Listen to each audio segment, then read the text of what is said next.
EE World, I'm Martin Rowe. We are at APEC in Orlando, Florida, 2023, and we are in the Skyworks booth, and John Wilson at Skyworks is going to explain to us about how digital isolators work. So, John, why don't you tell us what you've got here? Very good.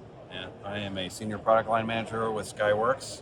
I'm going to give a little quick tutorial on the basics, the fundamentals of digital isolation.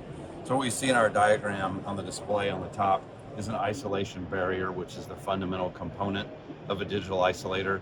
What that is doing is conveying data from one ground domain to the other, providing a galvanic isolation. So the key thing is a faithful replication of that digital signal in a different domain. So the breakdown here is this isolation barrier is formed of two capacitors in CMOS technology.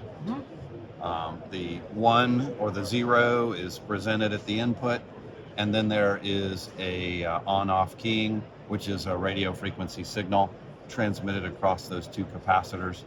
There's the transmit, there's the receive. So there's a decode and a deglitch, and then that signal is faithfully replicated on the far side.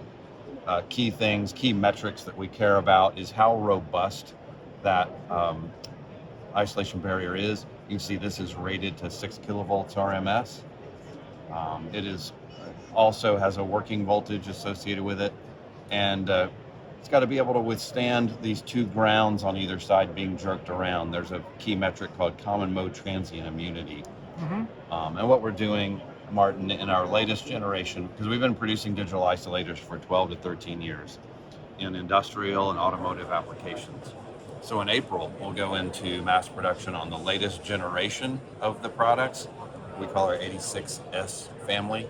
And some key distinctives of the product are more compatibility with different bus types like Q-SPI and SPI, higher isolation ratings than previous, 6 kilovolts instead of 5, lower power operation, a variety of input, inverting types, deglitch, everything to eliminate noise, again, for faithful reproduction of the signal from one ground domain to another. Now, can you tell us some of the applications for this part? Absolutely. These are very versatile, again, industrial or automotive applications. Industrial, for example, would be if you have a high voltage domain and a low voltage domain and you need to convey the signals across. Then control, for example, the high voltage, or you have a microcontroller based control system, the high voltage could damage the low voltage side.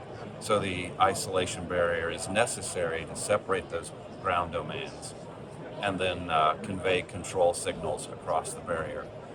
In electric vehicles, the modules such as, say, an onboard charger, it's busy doing its charging operation, but it needs to communicate status back to a main controller. You would want that separation. If the main controller is working at 12 volts, the onboard charger might be 400 or 800 volts. Again, we want to avoid that damage. So we'll have a digital isolator to convey the signals across the barrier. Very good. Thank you, John.